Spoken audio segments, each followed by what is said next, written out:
Freemasons bowed a New Age movement.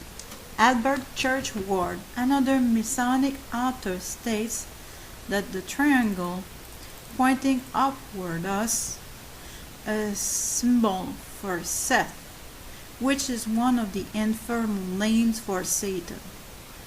It's written in signs and symbols of primordial man, George Annan and company, and I will put the link in the video description. Then Masonic, because I don't want to put you to sleep. Then Masonic author that's a J in English, S.M.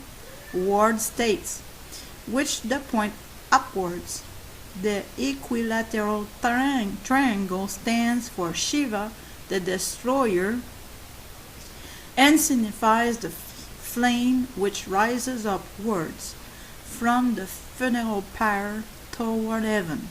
This symbol is familiar to us in several degrees, most notably in 13th degree, Freemasons and the Ancient Gods, 1921, also reported by Masonic authors William Mayer, The Order of the Eastern Star, page 20, Ellen Danielu, The Gods of India. Shiva is another name for Satan in the occult, and the triangle which one point, well, this was already said. It was repeated in this article here. Most likely this is the reason. Okay, let's repeat as reason why she was repeating. Shiva is another name for Satan in the occult, and the triangle which one pointing up is a symbol for Satan. Most likely this is the reason why the pyramid is such an important symbol to the Mason. This is the symbol of the reverse of the $1 bill. This symbol contains two triangles, the pyramid itself and the all-seeing eye of Osiris. Occultists know that both Horus and Osiris are alternate names for Satan. There is one more proof that from Masonic authors that Satan is the one they worship. Masonic authors tells us that they worship Lucifer in yet another way. Lynn Perkins, a Masonic author, states that Shambhala has a bearing on the ancient origins of Freemasonry and upon its future in the coming Aquarian Age. Masonry in the New Age, page 56. Then on pages 55-56, Perkins says that today's Mason has no idea that Freemasonry comes from such an ancient esoteric source. Most Masons today understand that the roots of the organization are in Satanism. When Perkins said that Freemasonry had its origin in Shambhala, he just identified Masonry as satanic. Alice Bailey, with her demon master, Master D.K., writing through her, stated that Shambhala is the mythological place where the Lord of the world, Sanat Kumara or Shiva, is supposed to live.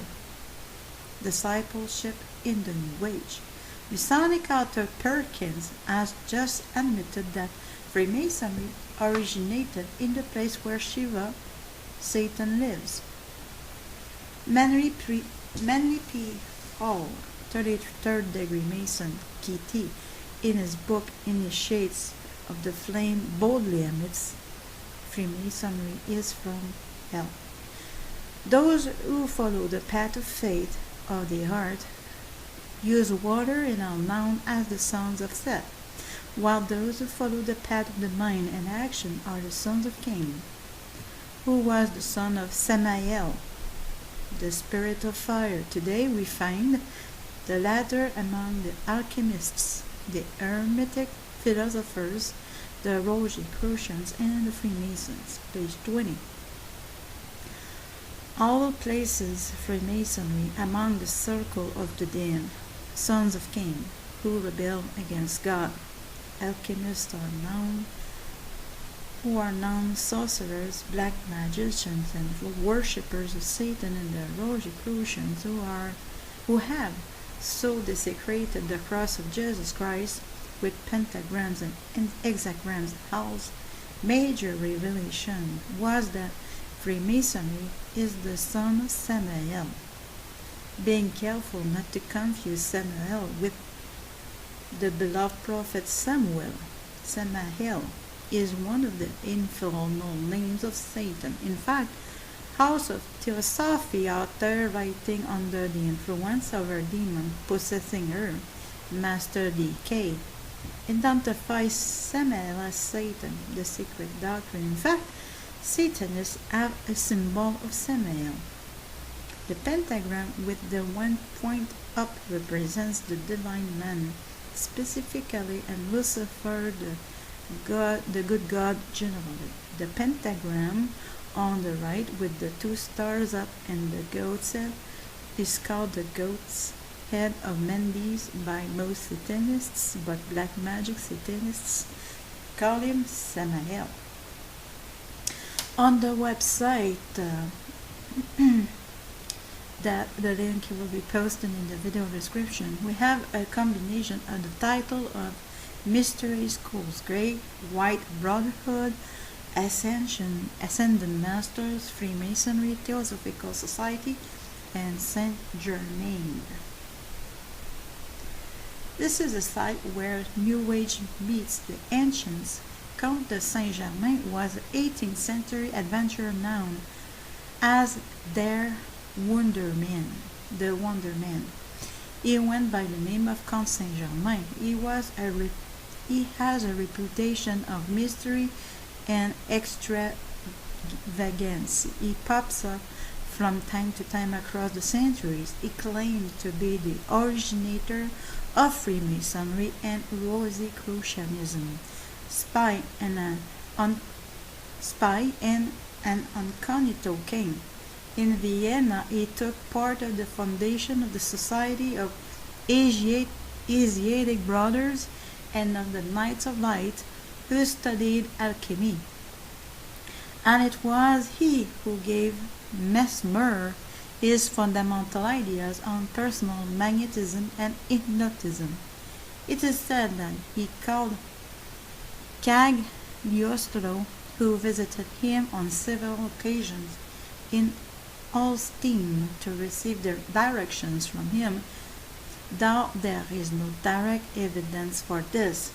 The two men were to be far separated from one another by opposite currents and different faith.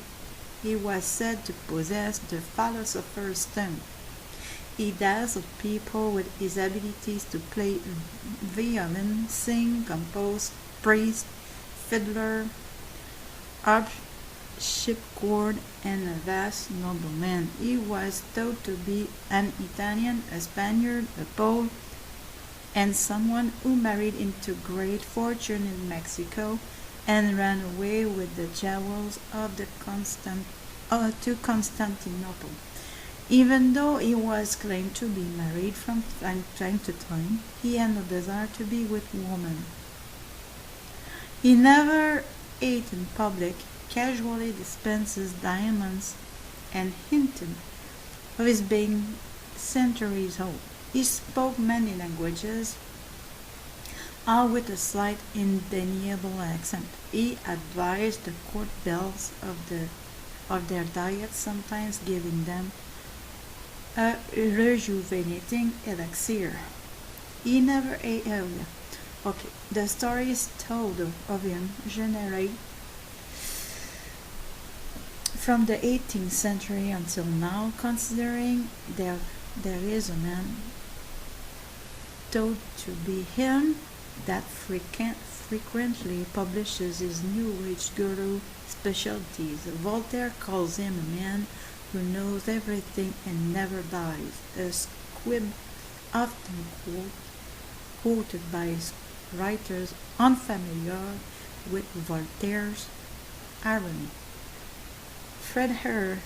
Reinhard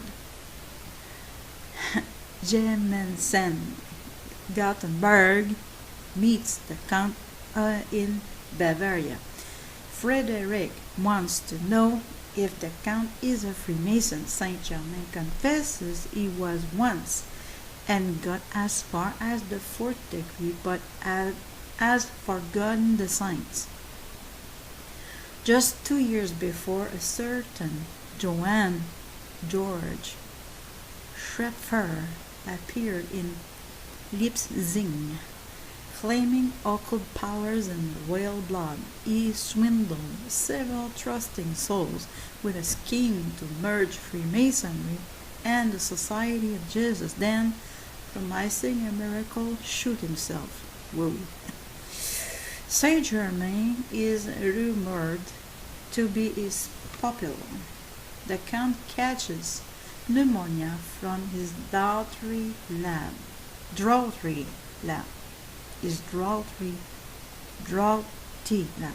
He dies on 27 February 1784. Call is away at a Masonic conclave, but the death is witnessed by his doctor.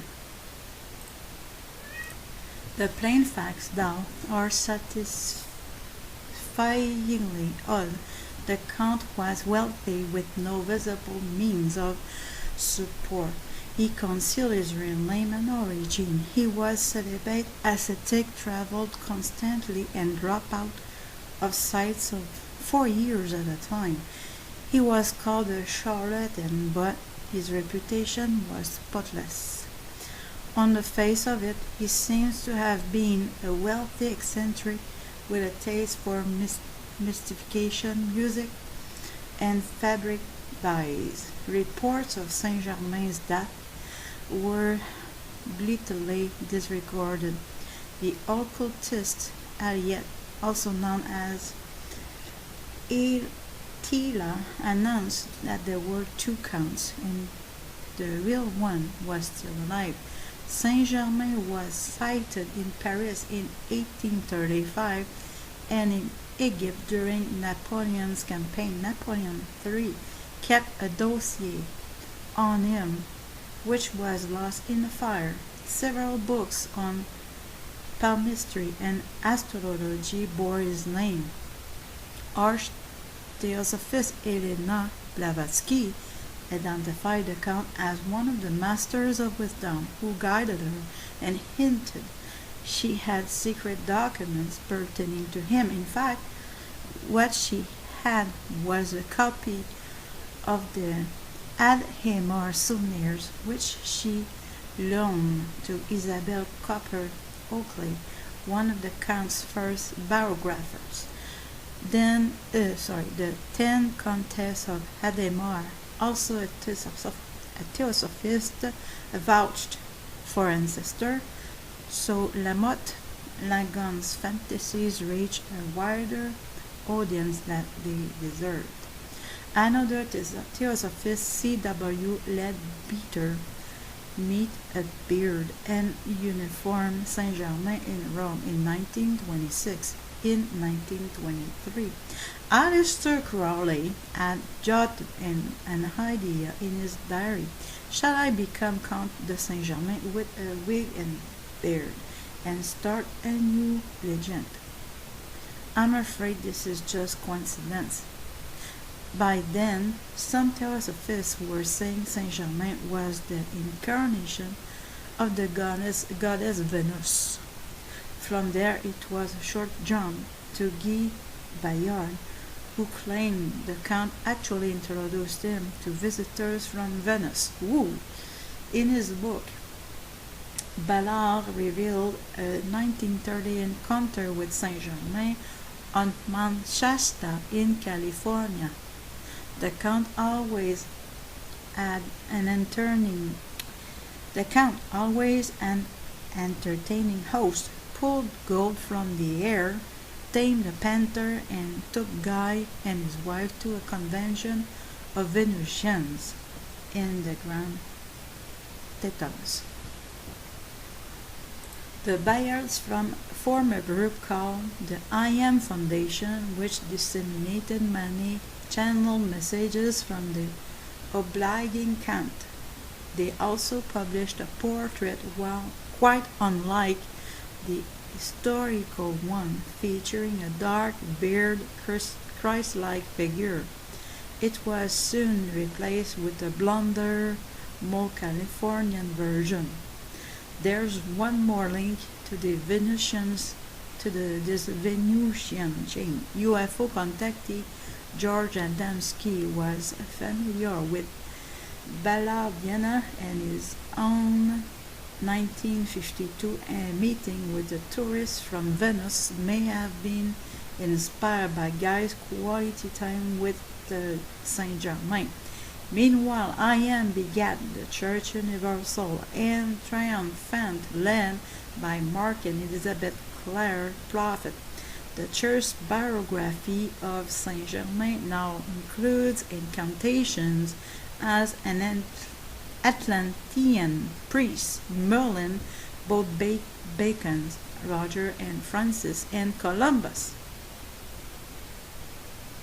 He designed the American flag, helped write the Constitution, and founded the Boy Scouts.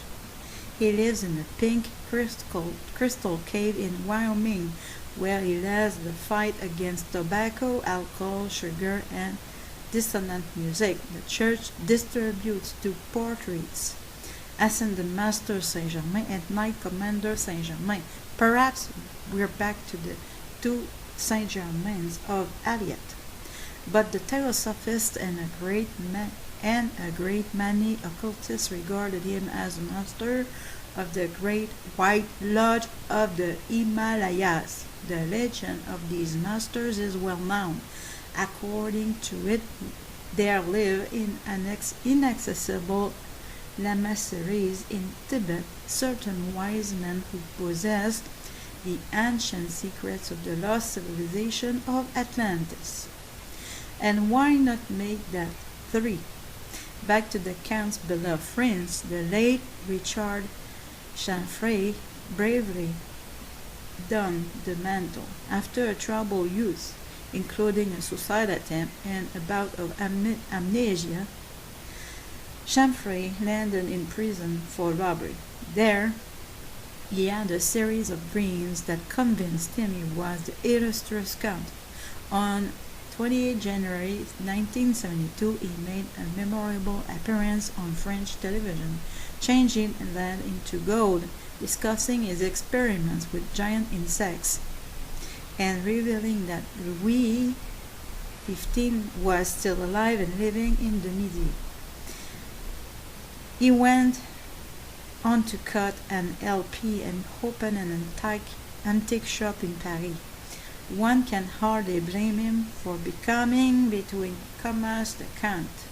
He certainly had more fun than he did as Richard Chanfray. Mostly what they wanted was romance, and we've seen how tastes shift from Rosicrucian to Prophet to Hidden Master to Space Brother. Well, there you have some info on Saint Germain. The one we have amongst us now has websites dedicated to him specifically, and he uploads videos of his work on YouTube under the channel name Message from Within. This is but one of the Ascended Masters who claim to be from Atlantis and beyond. Their names counterfeit those of God's chosen, and they duplicate and counterfeit everything from God. It rumored that the original Freemasonry went back to Nimrod, and this makes complete sense considering the research I have uncovered, where the Tower of Babel was a communication vortex to other dimensions. Also, King Solomon and Enoch, not the one who ascended to God without dying, were said to conjure up spirits and demons. This practice was very apparent and obviously well known to many. The New Age movement is not really new, for it goes back thousands of years. It's actually called paganism, Druidism.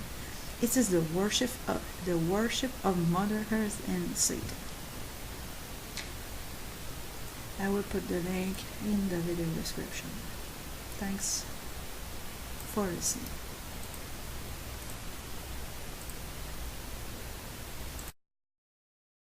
Freemasons bowed a New Age movement.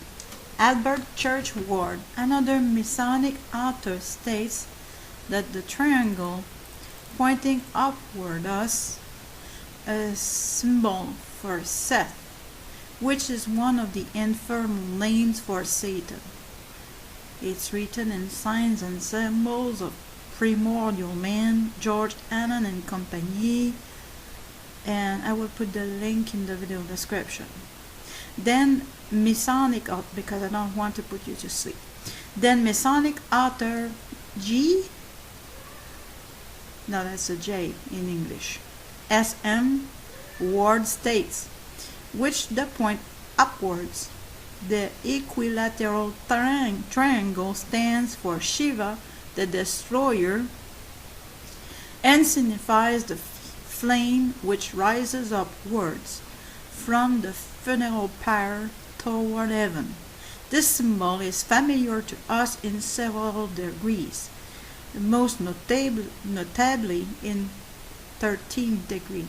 Freemasons and the Ancient Gods, 1921, also reported by Masonic authors William Mayer, The Order of the Eastern Star, page 20, Ellen Danielou, The Gods of India. Shiva is another name for Satan in the occult, and the triangle which one point, well, this was already said. It was repeated in this article here. Most likely this is the reason. Okay, let's repeat as reason why she was repeating. Shiva is another name for Satan in the occult, and the triangle which one pointing up is a symbol for Satan.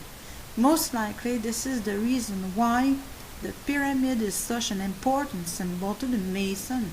This is the symbol of the reverse of the $1 bill. This symbol contains two triangles, the pyramid itself and the also page 56. Then on pages 55-56, Perkins says that today's Mason has no idea that Freemasonry comes from such an ancient esoteric source. Most Masons today understand that the roots of the organization are in Satanism. When Perkins said that Freemasonry had its origin in Shambhala, he just identified Masonry as satanic. Alice Bailey, with her demon master, Master D.K., writing through her, stated that Shambhala is the mythological place where the seeing eye of Osiris. Occultists know that both Horus and Osiris are alternate names for Satan. There is one more proof that from Masonic authors that Satan is the one they worship. Masonic authors tells us that they worship Lucifer in yet another way. Lynn Perkins, a Masonic author, states that Shambhala has a bearing on the ancient origins of Freemasonry and upon its future in the coming Aquarian Age. Masonry in the New Age